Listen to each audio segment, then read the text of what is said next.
big picture really seems to suggest a cracking of the Pacific plate at a deep level that'll run in a diagonal that may cause a rippling or new ridges or whatever, new land that should extend from Tonga, that kind of area, up in a gradual arc up towards the Sea of Japan.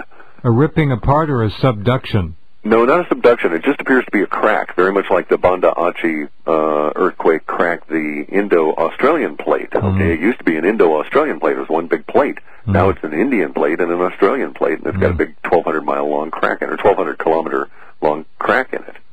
Here we're looking at something that potentially would be a crack on the order of maybe 7,000 to 9,000 miles. Wow. Okay, the issue there is that if that actually does occur, and it seems to be sort of supported by the earthquakes now, then that has a tendency to support the theory that the ice sheet and everything is solid until 2012, but then all bets are off after that because of the combined impact of the magnetics on the planet and on the sun.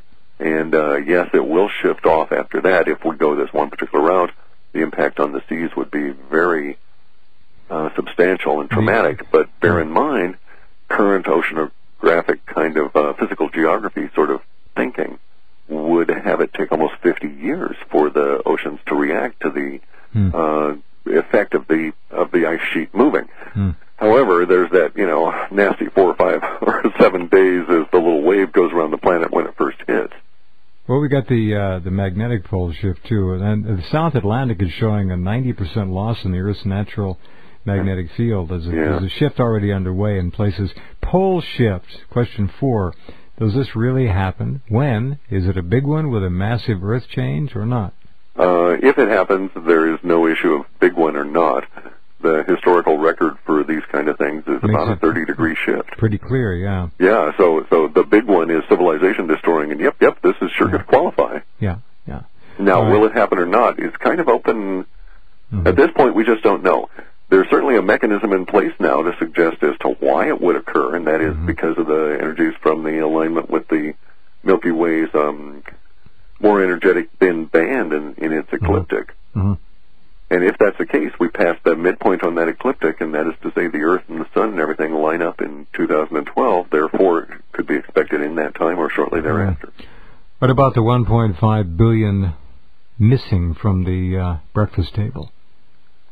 Well, that's still on. That's a best-case scenario, too. Best, yeah. And the worst situation would be to extend that same trend out and follow the line of thinking out through about 2013, in which case we'd be down to maybe 900 million planet-wide. By when? 2013. Wow. That suggests biology? A bioweapon? No. Planetary. We're talking about. Well, I'm just trying to clear this up for people. Yeah. This is all pointing toward a physical, geological event. We call it galactic if you want. It's all tied together. Exactly. It's all wheels within wheels, right? And if the magnetic theory pans out, and there's a whole lot of ifs in this chain. If that is the case, then we can expect a couple of very large civilization-altering events to come from the sun, and it may indeed culminate in the total destruction of the magnetosphere and the flipping of the magnetic poles. Whether or not we have a crustal shift after that is kind of moot, because the 24-hour period in which the magnetosphere is not in place and the solar bombardment, it's radiation death.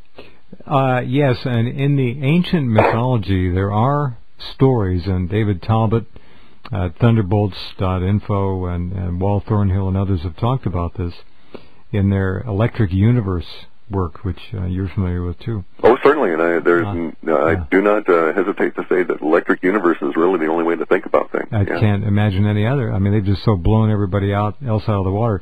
There is talk in ancient mythology about a time when people would all have to live in caves or die, and if they would stick I guess it was a branch outside the cave entrance, it would ignite. It would catch fire. Yeah. So that is somehow, and we have, of course, the corroboration coming from archaeology of caves even in my area up here that show habitation for thousands of years. You got one staked out? No, dude, I'm not worried about it. Universe will take care of me. It's not an issue. I'm not particularly I know. So worried about it. I want to go and crawl in a hole in the ground with a lot of my fellow creatures who are going to be awful irritated. Yeah, they are. You've matriculated to a far better place already. Okay, we just have a minute left. Anything you want to top this off with? Well, we'll know real soon. A couple of weeks from now, on the 25th, we should see the building tension begin, and then whatever it is will just lead us right in, and then it's going to be a long rush for the next couple of years. So, it's like anymore, there just isn't time to do anything meaningful other than start working on yourself. There really isn't. There really isn't. Learn to laugh at it all, enjoy the pie while you can, that kind of thing. All true. Sunday would suggest our Sunday, Monday morning, in the Asian markets and so forth, if there are things to do with the markets of any kind. Could be currency, correct. Yeah. We'll see. Thank you, my friend, for the time and the incredible insights and the wisdom, capital W, which you always bring to our program here.